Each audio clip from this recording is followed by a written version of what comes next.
말씀 나누기 전에 오늘 추석 명절임에도 불구하고 성김의 자리, 봉사의 자리를 지켜주신 우리 찬양대원들을 비롯해서 찬양팀 그리고 안내하시는 분들, 영상실에서 수고하시는 분들 여러분들에게 진심으로 감사를 드립니다. 우리 박수 한번 하고 넘어갈까요? 고맙습니다.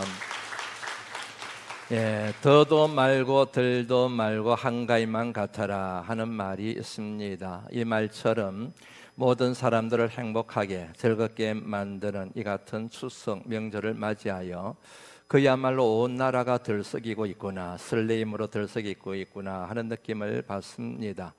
그런데 이 같은 분위기에 휩쓸리지 아니하고 시간을 내어서 정돈된 마음을 가지고 하나님 앞에 나오셔서 영과 진리로 예배드리는 우리 모두에게 하나님께서 세상 어디에서도 얻지 못하는 하늘의 평강, 기쁨, 행복감으로 채워주시길 우리 주님의 성호를 찬양합니다. 추석입니다. 추석은 추수의 계절입니다. 추수의 계절은 감사의 절기입니다. 그래서 이 같은 뜻에 맞추어서 감사에 대해서 함께 생각을 나누어 보려고 합니다. 오늘 본문 말씀 20절 말씀 다시 한번 읽어보고 넘어가면 좋겠습니다. 시작. 범사에 우리 주 예수 그리스도의 이름으로 항상 아버지 하나님께 감사하며, 이 말씀을 중심으로 세 가지 명제를 여러분들과 함께 나누려고 합니다. 첫 번째 명제는 감사하라입니다. 명령입니다. 권면이 아닙니다. 도전이 아닙니다. 준엄한 명령입니다. 해도 되고 하지 않아도 되는 것이 아닙니다. 마땅히 하나님의 자녀이면, 하나님의 백성이면 감사해야 한다는 하나님의 뜻이 이 표현 속에 담겨져 있습니다. 의문이 생겨요. 왜 하나님께서는 우리들어 감사하라고 준엄하게 명령하셨을까? 이유는 간단합니다. 하나님의 귀한 백성들이 거칠고 험한 이 세상을 행복하게 살아가기를 원하시기 때문입니다. 저와 여러분들에게서 행복을 뺏어가고 우리가 가져야 될 행복감을 파괴하는 요인들이 몇 가지가 있습니다. 간략하게 한 세 가지 정도만 소개해 드립니다. 첫 번째는 원망과 불평입니다. 내 마음속에 어떤 일에 대하여 누군가에 대하여 원망과 불평이 생깁니다. 그 순간 우리에게서 행복감은 파괴됩니다. 행복할 수가 없습니다. 사실은 지옥과도 같은 삶이 이어지게 됩니다. 두 번째 요인은 미움과 분노입니다. 미워 못 살겠다, 미워 죽겠다, 우리가 흔히 사용하는 표현들이지 않습니까? 이 같은 사람들이 일반적으로 사용하는 말 속에는 미움이 가져다주는 부정적인 영향이 얼마나 큰지에 대하여 알 수 있게 되지요.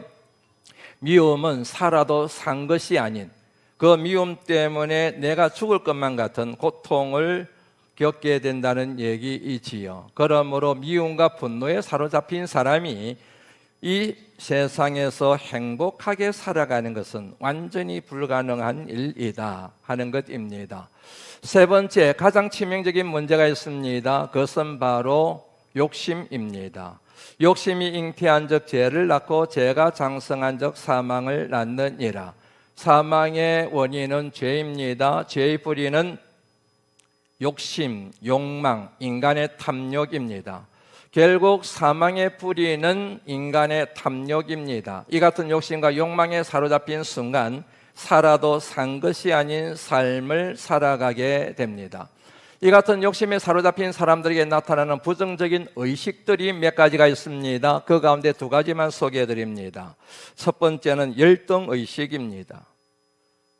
욕심에 사로잡힌 사람은 끊임없이 누군가와 비교합니다. 그 비교를 통하여 자신이 못났다는 생각이 듭니다. 자신의 인생은 실패했다는 생각이 듭니다. 그리하여 마음에 지옥이 지어집니다. 누군가에 대한 시기와 질투로 몸부림치게 됩니다. 이 같은 열등의식으로 인하여 행복해야 되는데 자신의 행복을 스스로 파괴해버리는 어리석은 언행을 일삼게 됩니다. 이 같은 여러분, 원인이 되는 열등의식의 뿌리가 바로 욕심입니다. 두 번째 부정적인 의식이 있습니다. 그것은 바로 우월의식입니다. 누군가 비교합니다. 자꾸만 비교합니다. 그래도 내가 저 사람보다는 낫지. 그래도 내가 저 사람보다는 좀 부유하지. 그래도 내가 저 사람보다는 좀 잘났지. 그래도 저 사람보다는 내가 좀 신앙생활 잘하지. 은근히 우월의식에 사로잡혀서 어깨에 힘을 주게 됩니다. 그런데 그 감정이 부정적인 기능을 하게 됩니다. 우월의식에 사로잡힙니다. 교만하게 됩니다. 교만한 감성의 결과가 패망이요 넘어짐의 앞잡이라는 사실은 말씀을 통하여 우리가 알고 있지 않습니까? 결국 여러분 욕심이 발동이 되어지게 되면은 이 같은 잘못된 부정적인 의식으로 말미암아 사람들이 쉽게 우울증에 빠져들게 됩니다. 우울증이 여러분 몹쓸병인 것 알고 계시지요? 이 같은 부정적인 의식들을 파괴하는, 깨뜨려 버릴 수 있는 강력한 힘이 있는데 그 힘 중에 하나가 바로 감사라는 얘기입니다. 내가 항상 감사합니다. 그러면 내 안에 또아리를 틀고 있는 원망과 불평이 사라지게 됩니다. 내게 주어진 환경에 대하여, 사람에 대하여 그럼에도 불구하고 나 감사해. 10명 중에 9명이 나를 힘들게 만들고 상처를 주지만 그럼에도 불구하고 그 한 사람 때문에 내가 감사해. 그 순간 미움과 분노가 소멸됩니다. 무엇보다도 자족합니다. 감사합니다. 감사를 통하여 자족에 이르게 됩니다. 자족하는 것으로 감사하게 됩니다. 그 순간 내 영혼과 내 삶을 파괴하는 원흉인 욕심이, 욕망이 사라지게 되는 것을 경험할 수가 있습니다. 감사에는 그런 힘이 있습니다. 그래서 여러분 잘 아시는 것처럼 감사의 힘이라고 하는 아주 중요한 표현이 나오게 된 것입니다. 하나님이 같은 사실을 너무너무 잘 아시기 때문에 우리들어 감사해라 그렇게 명령하신 것입니다. 두 번째 명제가 오늘 본문 말씀에 나옵니다. 그것은 범사에 감사하는 것입니다. 20절 말씀 다시 한번 보시겠습니까? 첫머리에 범사에가 옵니다. 마지막 부분에 감사하며 옵니다. 범사에 감사하며. 범사라고 하는 것은 모든 환경 속에서 이런 환경을 만납니다. 저런 환경을 만납니다. 좋은 환경을 만납니다. 좋지 못한 환경을 만납니다. 내가 원하던 환경입니다. 원치 않던 환경입니다. 그럼에도 불구하고 환경에 상관없이, 이런 뜻이 바로 범사입니다. 그런 환경에 상관없이 감사해라. 20절 말씀 다시 보시겠습니까? 중간에 보면은 항상이라는 표현이 나옵니다. 이 단어가 지향하고 있는 목표도 바로 감사입니다. 항상 감사해라. 첫 번째는 범사에 감사하라. 두 번째는 항상 감사해라. 전에도 한번 소개해드렸지만 우리말 항상에 해당되는 영어 단어가 always입니다. 모든 것을 뜻하는 all이라는 단어와 길을 뜻하는 way가 합쳐져서 all의 영향을 받아 복수형 s가 붙어져서 always. 다시 말하면 항상이란 뜻은 우리가 걸어가는 모든 길, 이렇게 되는 것입니다. 여러분 아시겠지만 인생을 살아가다 보면 별의별 길을 걸어가게 됩니다. 이런 길을 만나기도 하고 저런 길을 만나기도 합니다. 좋은 길을 걸어갈 때가 있는가 하면 나쁜 길을 만날 때가 있습니다. 형통한 길을 만날 때가 있는가 하면 근심, 걱정, 염려, 두려움에 사로잡혀서 걸어가는 그 길이 너무너무 지옥과도 같은 그런 길을 만날 때가 있지 않습니까? 이런 길을 만나든 저런 길을 만나든 그에 상관없이 감사하라. 이것이 하나님의 뜻임을 이 말씀을 통하여 알 수가 있지요. 범사에 감사하면 범사에 행복하게 될 줄로 믿습니다. 항상 감사합니다. 그리할 때 항상 기쁨이 넘치게 되며 항상 행복한 삶을 영위하게 될 줄로 믿습니다. 그래서 하나님께서 우리들에게 그냥 감사하는 것이 아니에요. 범사에 감사해라. 다 네게 덕이 된단다. 항상 감사해라. 그래야 거칠고 문제 많은 이 세상에서 행복하게 살아갈 수 있단다. 하나님이 그렇게 말씀하신 것이지 않겠습니까? 세 번째 명제가 오늘 보면 말씀에 나옵니다. 감사하되 아버지 하나님께 감사하라는 것이지요. 20절 말씀 다시 한번 보시겠습니까? 아버지 하나님께 감사하며. 감사의 조건이 있습니다. 여러분들은 주로 어디에 감사의 조건을 두고 있는지 궁금합니다. 기본적으로 사람들이 감사의 조건으로 생각하는 것들이 있습니다. 첫 번째는 소유입니다. 가짐입니다. 두 번째는 환경입니다. 그리고 마지막 세 번째는 사람입니다. 사람의 때문에 감사한 것이지요. 소유 때문에, 가짐 때문에 감사한 것입니다. 그리고 좋은 환경 만나서 감사합니다. 그런데 방금 말씀드렸던 이 세 가지에다가 감사의 조건을 둘 경우 항상 감사하고 범사에 감사한 것은 완전히 불가능한 일이에요. 다시 말씀드립니다. 감사의 조건을 가짐에다 두고, 감사의 조건을 환경에다 두고, 감사의 조건을 사람에게 두게 되면 주님이 말씀하신, 명령하신 항상 감사하고 범사에 감사한 것은 완전히 불가능한 일입니다. 왜냐하면 그 같은 조건들은 수시로 변하기 때문입니다. 가질 때가 있는가 하면 갖지 못할 때가 있습니다. 소유할 때가 있는가 하면 소유하고 있던 것을 잃어버릴 때가 있습니다. 좋은 환경 만날 때가 있는가 하면 좋지 못한 환경 만날 때가 훨씬 더 많습니다. 사람으로 인하여 내가 감사했는데 이 사람 때문에 내가 힘이 나고 위로를 받았는데 그 사람 때문에 오히려 상처를 받을 때가 있습니다. 배신감을 느낄 때가 있습니다. 사람에 대하여 좌절하고 절망하며 순식간에 내 삶이 내게 힘이 되었던 그 사람으로 인하여 지옥으로 바뀌는 경우들이 허다하게 일어나지 않습니까? 그러므로 앞서 말씀드렸던 소유와 그리고 환경과 사람을 감사의 조건으로 세우는 순간 감사에 대한 우리들의 감정은 너를 띠게 됩니다. 기분이 좋았다, 기분이 나빴다, 감사했다가 감사 안 했다, 행복했다가 행복하지 않았다가 막 이렇게 너를 띠게 된다는 얘기이지요. 그런데 감사의 조건을 하나님께 둡니다.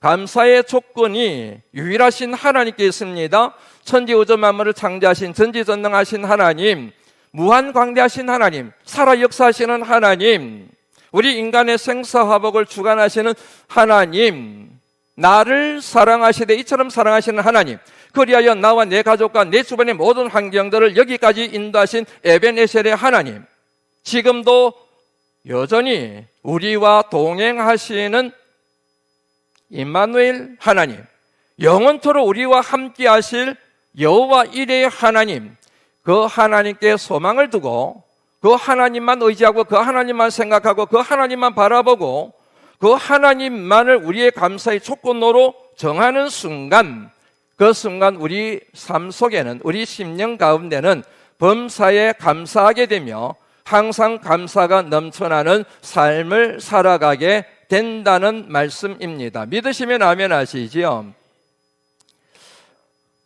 잠언 31장 30절 말씀 보시겠습니까?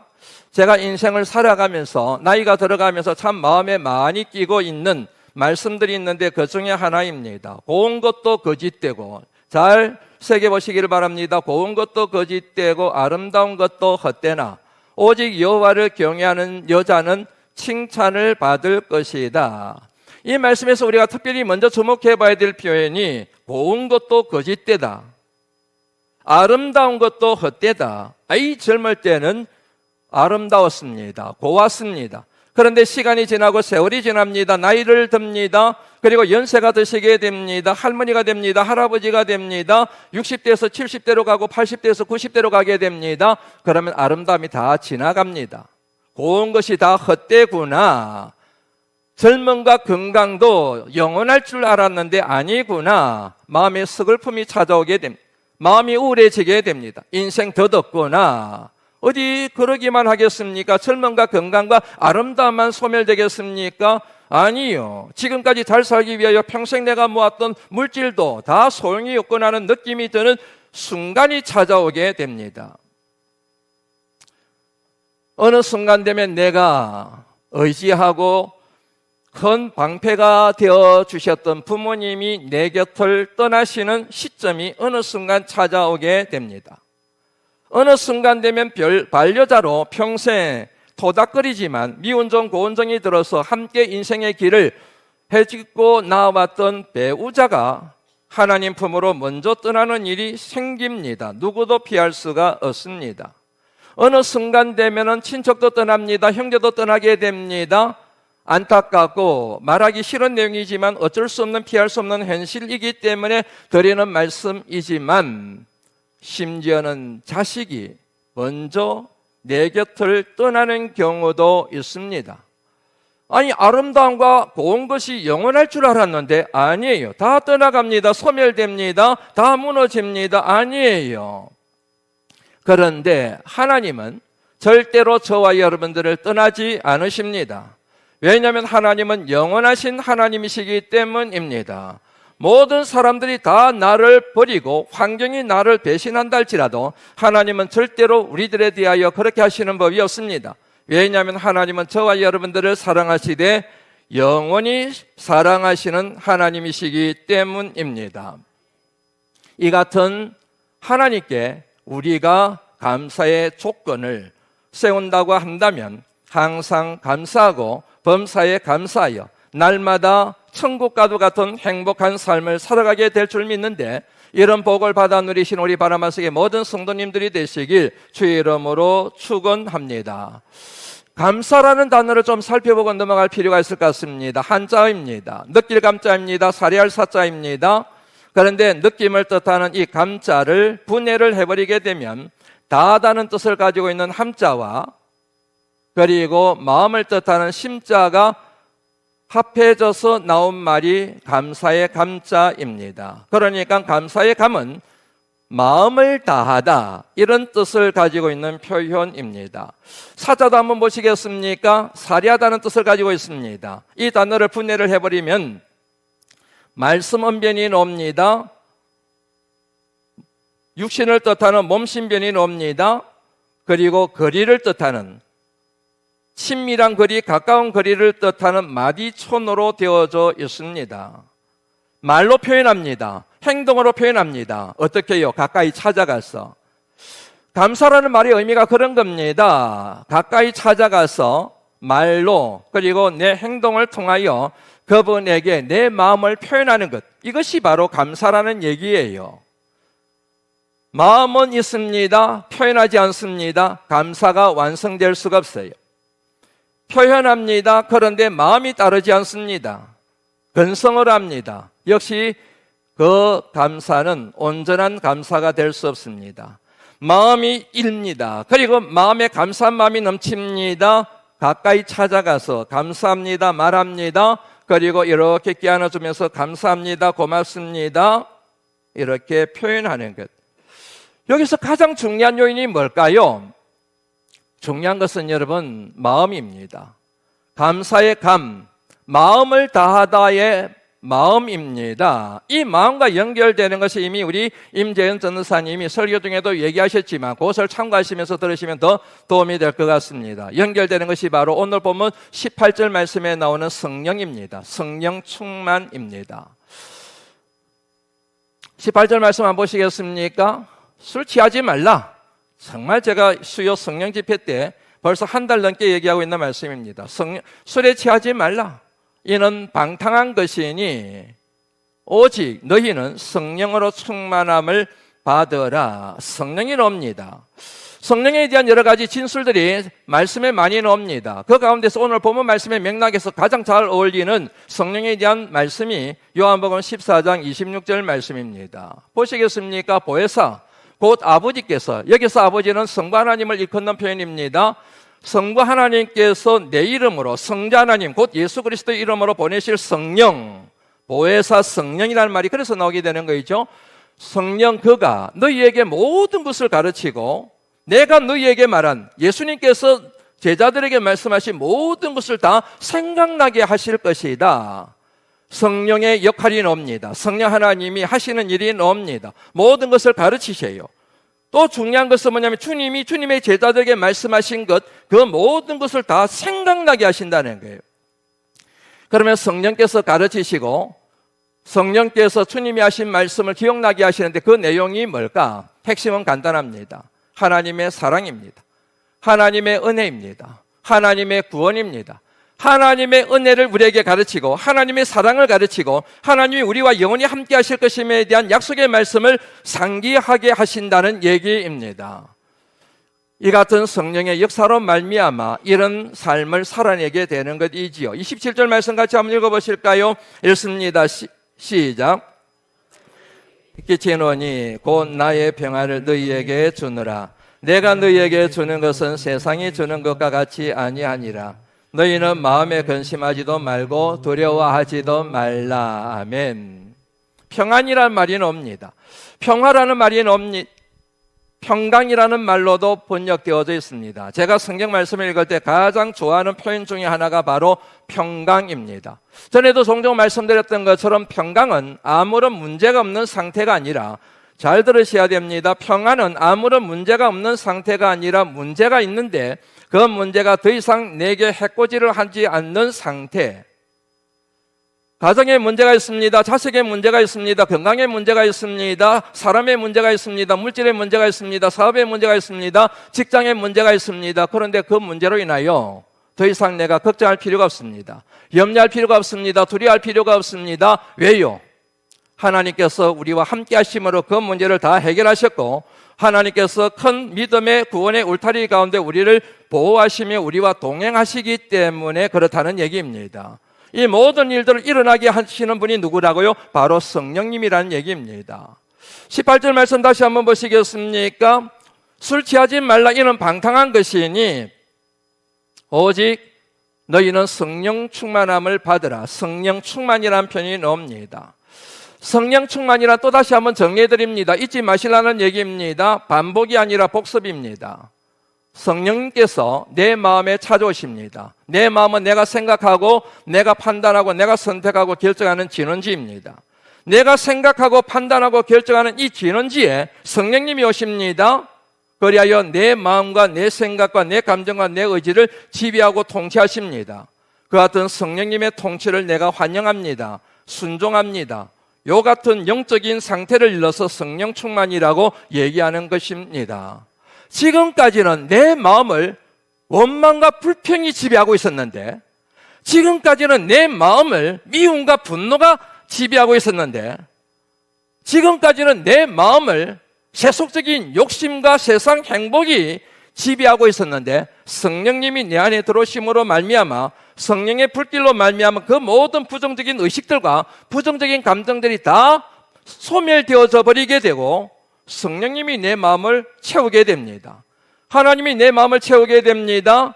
하나님이 주시는 기쁨이 내 심령을 채우게 됩니다. 하나님의 영광이 내 영혼을 채우게 됩니다. 감사가 나오게 되지요. 그 감사가 나로 하여금 거칠고 험한 세상을 살아갈 때 행복감에 젖어서 살아가게 만드는 힘이 된다라고 하는 사실입니다. 그러므로 성령에 사로잡힌 성령 하나님의 영향력 아래에 있는 사람들은 범사에 감사하고 항상 감사하여 어떤 일을 만나든 어떤 문제를 만나든 항상 행복한 삶을 영위하게 되어져 있습니다. 한 가지 더 정리하고 넘어가려고 합니다. 제가 여러분들에게 감사에 대한 주제를 가지고 말씀을 전할 때마다 한 번도 빠뜨리지 않고 꼭 여러분들에게 전했던 말씀입니다. 그것은 바로 이 같은 명제입니다. 마음에 새기시면 좋겠습니다. 감사의 다음은 또 다른 가짐이 아니라 섬김이다. 하나님 감사합니다. 그러니 또 주십시오. 이게 아니라는 얘기입니다. 당신이 하나님께 감사의 예물을 드렸기에 하나님께서 또 다른 물질의 복을 주실 겁니다. 이게 아니라는 얘기예요.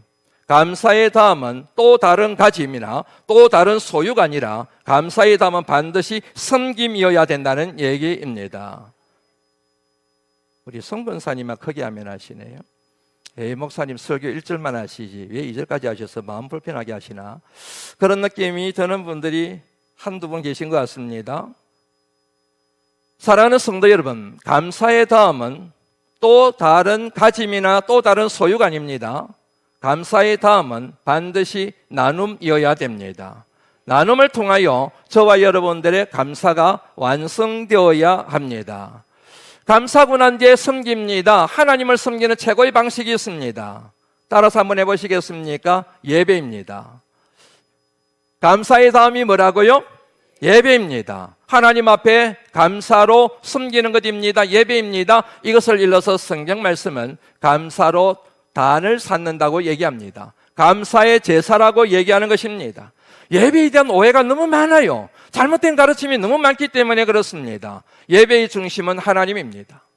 오늘 우리 김성배 목사님이 예배 기원을 하실 때 그런 표현을 사용하셨습니다. 우리 중심에서 하나님 중심으로. 맞습니다. 예배의 중심은 하나님이에요. 예배를 통하여 내가 뭔가를 얻고 위로를 받고 치유받고 회복되는 거 좋습니다. 그러나 그것은 자연스럽게 주어지는 하나님의 선물인 것이지 예배의 목적이 거기에 두어서는 안 된다는 얘기지요. 예배의 목적은 지금까지 도우신 하나님, 지금까지 인도하신 하나님, 지금까지 우리에게 구원의 은혜를 베푸신 하나님, 그 하나님께 중심을 두고 그 하나님 앞에 감사의 단을 쌓는 것이 예배의 본질이어야 되고 예배의 핵심이 되어야 된다는 얘기지요. 그래서 여러분, 하나님의 은혜, 구원의 은혜, 하나님의 사랑을 깨달은 진실된 사람들은 하나님 앞에 예배 드릴 때마다 언제나 감사로 제사를 드리게 되어져 있습니다. 그런데 하나님 앞에 감사로 예배를 드리는데 마치지 않습니다. 받은 은혜, 하나님이 주신 그 선물을 다른 사람들과 나누는 삶으로 반드시 연결되어져야 됩니다. 오늘 뭐냐면 우리 임재현 전도사님이 하나님이 우리에게 주신 은혜를 선물이란 말로 에베소 나오는 앞부분에 나오는 표현을 가지고 사용했습니다. 너무너무 좋습니다. 그 선물을 혼자서 가지면 안 되지요. 추석이라고 해서 성도님들이 이 모양 저 모양으로 선물을 해주십니다. 참 감사하지요. 저희 부부가 그리고 제 둘째 아들이 함께 살고 있는데 그 선물이 다 감당하기에는 벅차지 않습니까? 플로잉 하는 거 있지요. 나누는 거 있지요. 필요한 것에 또 흘러보내는 거 있지요. 그런 일의 통로가 되는 거예요. 하나님이 내게 주신 선물이 이만큼인데 이거를 부둥켜 하고 복이다, 복이다, 복이다, 은혜다, 은혜다 그러지 마십시오, 여러분. 하나님이 축복의 통로가 되시라고 그런 선물을 주신 거예요. 과자 하나면 되는 겁니다. 두 개가 있으면 나머지 하나는 다른 사람과 나누셔야 되는 거이지요. 맞습니다. 하나님의 은혜를 진실로 깨달은 사람들은 그 받은 은혜, 받은 사랑, 그것을 다른 사람들에게 흘려보내게 됩니다. 그것을 섬김이라고 얘기합니다. 내 이웃을 내 몸과 같이 사랑하라고 말씀하십니다. 초대교회는 재산과 소유를 팔아서 각 사람의 필요에 따라 나눠주는 그런 아름다운 모범을 보임으로 우리에게 본이 되었습니다. 시간이 지났지만 이 얘기를 꼭 하고 지나가는 게 좋을 것 같습니다. 오래전에 함께 신앙생활 하시던 집사님이 제게 이렇게 얘기하신 것이 평생 잊혀지지가 않습니다. 목사님, 저는 신앙의 척도가 서리 집사님이에요. 그 집사님이 제게 이런 얘기를 하신 겁니다. 목사님, 저는 신앙의 척도가 감사 헌금이라고 생각을 합니다. 하나님이 제게 많은 은혜를 주셨습니다. 구원해 주셨습니다. 감사한 마음이 넘칩니다. 그런데 그 같은 감사를 표현하는 것, 그것이 저는 감사헌금이라고 생각합니다. 그래서 저는 신앙의 척도가 감사헌금이라고 생각을 합니다. 그래서 이런 얘기를 더 하시더라고요. 자기는 어떤 교회를 방문하게 되면은 그 교회가 이제 제작한 추부 있지 않습니까? 추부를 볼 때 헌금란을 제일 먼저 본답니다. 그 가운데서 다른 헌금은 보지 않고 감사 헌금을 하신 분이 얼마 정도 되는가, 그리고 감사 헌금이 얼마 정도 되는가를 보면서 솔직히 말씀드리면 그 교회 수준을, 영적 수준을, 신앙적 수준을 나름대로 생각합니다. 제가 그런 얘기를 들어본 적이 없어요. 꽤 오랫동안 목회를 했음에도 불구하고 그런 식으로 신앙의 척도에 대하여 얘기하는 분을 제가 들어본 적이 없습니다. 그런데 가만히 생각하고 들어보니 일리 있다는 생각이 들었습니다. 하나님의 은혜가 큽니다. 하나님 앞에 감사의 고백을 드립니다. 그런데 입으로만 고백하는 것이 아니라 물질 헌신을 통하여 하나님의 은혜에 대한 내 고백을, 내 표현을 하게 됩니다. 왜냐하면 하나님 말씀에 내 마음이 있는 곳에 물질도 있느니라 말씀하셨기 때문입니다. 그런데 그 집사님에게 제가 한 가지 조언을 해드렸습니다. 그런데 집사님, 하나만 알고 둘은 모르시는 것 같아요. 맞습니다. 집사님 말씀하신 것처럼 하나님의 구원의 은혜를 깨닫습니다. 감사하지요. 그리고 하나님 앞에 감사 예물을 드리는 거 참 좋습니다. 그런데 하나님의 구원의 은혜에 대하여 표현하는 것이 감사 헌금에만 국한되면 되겠습니까? 다양한 식으로 표현되어야 되지 않겠습니까? 헌금만 하더라도 그렇습니다. 주일 헌금도, 11조 헌금도, 그리고 무엇보다도 성교와 구제 헌금, 이웃의 몫을 떼는 것도 하나님께서 내게 베푸신 은혜에 대한 감사에 뿌리를 둬야 되지 않겠습니까? 어떻게 감사 헌금 하나만 생각하십니까? 그렇게 말했던 적이 있습니다. 혹 여러분들 마음이 불편하실까? 생각이 듭니다. 예. 그런데 여러분, 이거 한번 생각해 보시겠습니까? 사람들이 이렇게 얘기를 합니다. 고마워요. 감사합니다. 고맙습니다. 그러면 사람들이 진담반, 농담반으로 꼭 이렇게 반응합니다. 말로만? 그러지 않습니까? 왜 여러분 세상 사람들도 그렇게 반응하는데 교회 안에서는 왜 하나님의 감사에 대하여 우리가 고백해야 될 표현에 대하여 얘기를 하면은 꼭 그 반응을 일으킵니까? 돈 얘기한다고 얘기하십니까? 말씀을 보십시오. 말로만 감사해도 된다고 되어 있는지 아니지 않습니까? 표현해야 됩니다. 말로만 표현하면 안 됩니다. 아까 우리가 감사를 표현할 때 사리할 사자가 말씀언변과 몸신변 그리고 거리를 뜻하는 친밀감을 뜻하는 마디촌이라는 표현이 더해져서 감사가 완성된 것을 우리가 살펴봤습니다. 표현해야 되는 거예요. 어떤 식으로 표현할 것인가? 하나님이 기뻐하시는 가장 기뻐하시는 표현 방식이 있습니다. 그것은 바로 섬김입니다. 하나님이 주신 은혜를 우리가 다른 사람에 대하여 섬김으로 저와 여러분들의 감사가 완성됨을 절대로 놓치지 마시고 마음에 새기시고 그 원리와 비결에 따라 감사의 제단을 쌓으시는 믿음의 지혜자들이 되실 수 있기를 말씀이 육신이 되어 우리 가운데 가시는 주님의 이름으로 축원합니다. 그리할 때 하나님께서 또 다른 가짐을 허락해 주실 줄로 믿습니다. 또 다른 가짐은 원하면서 숨기지 않는다고 한다면 이거는 문제가 있는 거예요. 하나님 주셔서 감사합니다. 하나님의 뜻에 따라 숨기겠습니다.